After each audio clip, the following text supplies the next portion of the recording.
एक बार नारद जी तपस्या करने, तपस्या इतनी तेज की इंद्र नाराज हो गया। इंद्र को टेंशन हो गई, कहीं बाबा हमारा इंद्रासन न छीन। इंद्र ने काम को भेजा, पर नारद जी ने राम के कारण काम का परित्याग कर दिया। काम हार गया, काम हारा।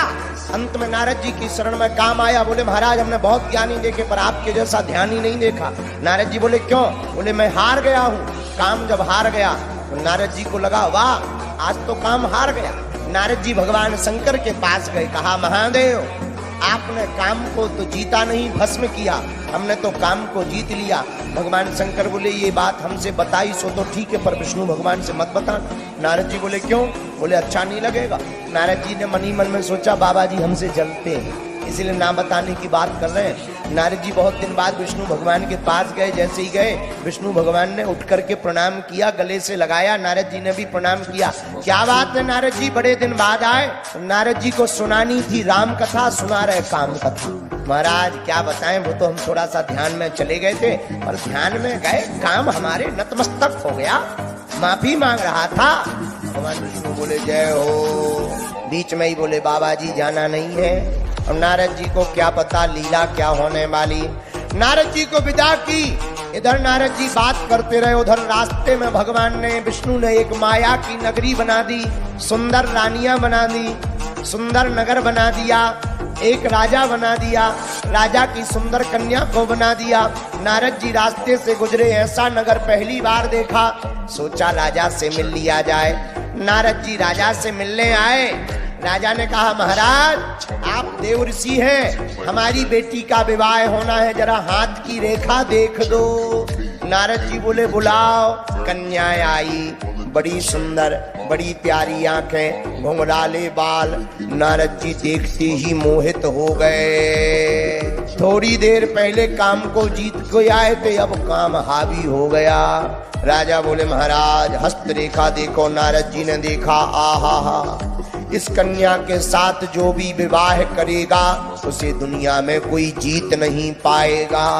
इस कन्या के साथ जो भी विवाह करेगा उसके नीचे सभी देवता काम करेंगे। इस कन्या के साथ जो भी विवाह करेगा वो अजर रहेगा, अमर रहेगा, कभी मरेगा नहीं। नारद जी के अंदर मन ही मन में शादी करने का भूत सवार हो गया। नारद जी ने सोचा कन्या भी बड़ी सुंदर, गुण भी बड़े प्यारे, और जो विवाह करेगा वो अमर हो जाएगा। नारद जी ने सोचा अपना घर बसा भी नहीं है। कन्या इतनी सुंदर, देखने में बड़ी प्यारी, हस्तरेखा बहुत खतरनाक है। हस्तरेखा में लिखा जो विवाह करेगा वो मरेगा नहीं, जो विवाह करेगा देवता डरेंगे, जो इस कन्या के साथ विवाह करेगा कोई जीत नहीं पाएगा। नारद जी ने सोचा कि सब कुछ फ्री मिल रहा, अब तो शादी हो जानी चाहिए, बोलो सीताराम। पर नारद जी ने सोचा हमारा रूप तो बेकार है, थोड़ा चेहरा ठीक ठाक होना चाहिए, तभी ये कन्या हमारे गले में वरमाला डालेगी। लेकिन अब पहले मेकअप होता, ब्यूटी पार्लर खुले होते तो नारद जी जाते। अब ब्यूटी पार्लर तो थे ही नहीं, क्या किया जाए?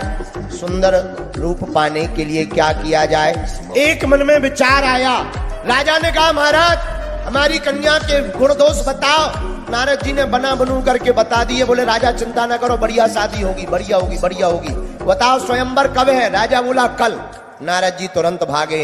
राजा बोला महाराज दक्षिणा तो ले जाओ। नारद जी बोले उधार है। बाहर आए, क्या करें जिससे ये कन्या हमारी हो जाए? नारद जी ने मन में विचार किया हम भगवान से जाकर के सुंदरता उधार मांग लें। लेकिन नारद जी से गलती हो गई। भगवान विष्णु के चरण पकड़ करके कहा महाराज। भगवान विष्णु बोले बोलो। बोले कुछ दिनों के लिए अपना रूप हमें उधार दे दो, हमें सुंदरता चाहिए। भगवान विष्णु बोले क्या करोगे? नारद जी बोले एक बात बताओ, आप जोड़ा से अच्छे हमें लगते हो, क्या आप नहीं चाहते हो कि हमारा भी जोड़ा जुड़ जाए, शादी हो जाए? विष्णु भगवान बोले हे राम इस उम्र में शादी करोगे? नारद जी बोले अभी उम्र ही क्या है, कम से कम आप कभी हमारे घर आओगे तो कम से कम भोजन पानी तो मिलेगा, हम पूजा पाठ करेंगे, वो आश्रम को साफ तो रखेगी, शादी हो जाने दो महाराज। अच्छा ठीक है। भगवान विष्णु ने कहा सुंदरता उधार ले लो, पर भगवान भी खतरनाक हैं। भगवान ने गले तक तो अपना रूप दे दिया, बढ़िया बॉडी वॉडी बन गई, नीला शरीर हो गया, बढ़िया माला दे दी, पर चेहरा का फेस मास्क बदल दिया। चेहरा अपना नहीं दिया, भगवान ने चेहरा बंदर का लगा दिया। अब नारद जी स्वयंवर में पहुंचे। शीलनिधि नाम का जो राजा था उसने अपनी बेटी का सुंदर स्वयंवर रखा। देश देश के राजा आए। नारद जी को मन में गुमान था, भरा हुआ अभिमान था, क्योंकि मैं सुंदर हूं।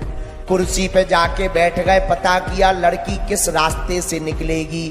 किसी ने कहा 56 नंबर के दरवाजे से निकलेगी। नारद जी सामने कुर्सी डाल के बैठ गए कि निकले और सबसे पहले हमको ही देखे और माला पड़ जाए, दूसरे को देखने का मौका ही ना मिले। कन्या निकली, पर जैसे ही निकली और नारद जी को बंदर रूप में देखा, मुंह बनाकर दूसरे रास्ते पे चली गई। नारद जी को लगा हमें ठीक से नहीं देखा है, थोड़ा सीना फुला के बैठ गए। कन्या ने देखा ये बंदर फिर आ गया, रास्ता ही बदल दिया, तीसरे रास्ते में चली गई। उस रास्ते में गई, नारद जी को लगा हमको ये देख नहीं रही है, देख लेवे तो काम बन जावे, सोई आगे सीना तान कर मुस्कुराते हुए खड़े हो गए। नारद जी को उस कन्या ने नहीं देखा। अंत में एक सुंदर राजकुमार आया, कन्या ने उसके गले में माला डाल दी, राजकुमार ने उसके गले में माला डाल दी और शादी कन्या की हो गई। वो राजकुमार कोई और नहीं, भगवान ही बनकर आए थे। नारद जी नाराज, बगल में भगवान शंकर जी के गण बैठे थे, हंसने लगे। नारद जी बोले क्यों हंस रहे हो? बोले बाबा मुंह तो देखो। जब मुंह पानी में देखा, आंख बबूला, अरे बंदर हो गए। सुंदर बनने गए थे, बंदर हो गए। नाराज इतने हो गए, तुरंत विष्णु लोक को भगवान को श्राप देने के लिए चल पड़े। इनसे हमारी प्रसन्नता नहीं देखी गई, या तो श्राप देंगे या मर जाएंगे। किसी ने पूछा क्यों? मन में सोचने लगे कि हमारे जगत में हंसी करवा दी, हम सुंदर बनने गए थे, बंदर बना दिया, या तो श्राप देंगे या मर जाएंगे। लेकिन क्रोध की डिग्री तब बढ़ गई जब रास्ते में नारद जी ने उसी राजकुमारी को भगवान विष्णु के साथ देखा। एक तरफ लक्ष्मी जी, दूसरी तरफ राजकुमारी, गले में माला। नारद जी ने पूछा ये क्या है? भगवान बोले अभी अभी शादी होकर आई है। दिमाग खराब कि हमें बंदर बना के अपनी दो पर संपदा सकूं नहीं देखी। तुम दूसरों की प्रसन्नता नहीं देख सकते हो, तुम भगवान कहलाने लायक नहीं हो। आज तुम्हारा पाला हमसे पड़ गया है, हम देव ऋषि नारद हैं, आपने हमारी हंसी करवाई, जाओ हम भी श्राप देते हैं। जैसे नारी के विरह में हम दुखी हैं, तुम्हें भी मनुष्य बनना पड़ेगा और नारी के विरह में तुमको भी दुखी रहना पड़ेगा। भगवान विष्णु ने श्राप को सिर पर रख लिया। जैसे ही श्राप को सिर पर रखा, भगवान ने माया गायब की, तो जो राजकुमारी थी वो गायब हो गई। लक्ष्मी जी भगवान विष्णु पर बचे। नारद जी ने कहा ये क्या है? भगवान बोले ये हमारी माया थी, तुमने काम को जीता है, काम को जीतने के कारण अभिमान बढ़ गया था, तुम्हें ठिकाने लगाने के लिए काम का भोगी।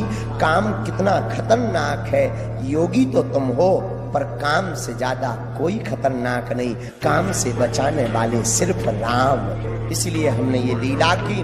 नारद जी को बड़ा बुरा लगा। वीडियो अच्छी लगी हो तो वीडियो को लाइक करें और चैनल को सब्सक्राइब करके बेल नोटिफिकेशन को ऑल पर सेट करना ना भूलें। जय श्री राम।